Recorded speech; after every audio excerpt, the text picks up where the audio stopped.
Assalamu alaikum. Today we're going to be talking about the first pillar of Islam, which is the Shahada. The Shahada is a testimony or a declaration of faith, and when you decide to become a Muslim, this is going to be the statement that you will make.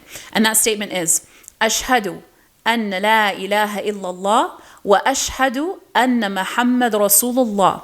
And this translates to, I bear witness that there is no God but Allah, or there is no God worthy of worship other than Allah, and I bear witness that Muhammad is his final messenger, or is his messenger. So what's the point in saying this statement? It is essentially establishing your faith, and it is the basis of everything we believe in Islam. So to be a Muslim literally means to submit to the concept that there is only one God and that he's the only one worthy of being worshipped. So I, as a Muslim, I submit to the idea that I will only worship Allah subhanahu wa ta'ala, and that I will not worship anyone or anything else besides him. I submit to the idea that he is my creator, that he's the one who made me. I submit to the idea that he is the one in control. And I submit to the idea that I will return to him one day and I'll be held accountable for my actions. In the second half of the statement, I am establishing or proclaiming that I believe that the Prophet Muhammad, peace be upon him, was sent by Allah subhanahu wa ta'ala to teach me how to be a good Muslim and guide me on how to live my life in the way that pleases Allah subhanahu wa ta'ala.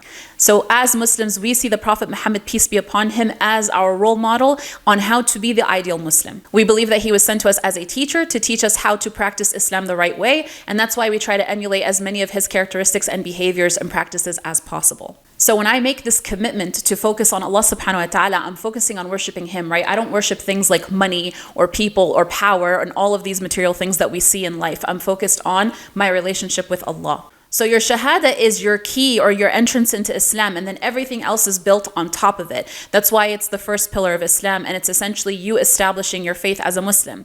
And contrary to what a lot of people think, you don't actually have to make this statement publicly in front of a group of people or anything like that. You know, sometimes at the masjid or the mosque, you know, people will have you kind of do it in front of everybody and put you on the microphone, and it's really a way to celebrate you and introduce you to the community. It's a beautiful thing, but you're very welcome to simply make that statement between you and Allah subhanahu wa ta'ala in private. And that's one of the beautiful things about this religion. You don't have an intercessor between you and God. You don't have to talk to somebody to talk to God on your behalf. No, you have a direct connection, a direct line to Allah subhanahu wa ta'ala whenever you want. And he knows what's in your heart and he knows what's in your mind. So feel free to say it, you know, in the privacy of your own home or wherever you feel it. Or if you'd like to come and declare it at the masjid, by all means, come and do it. You know, we'd love to meet you. We'd love to see you and be a part of your special moment. But that is the Shahada. And inshallah, on the next one, we will talk about the second pillar of Islam, which is Salah. I'll see you there.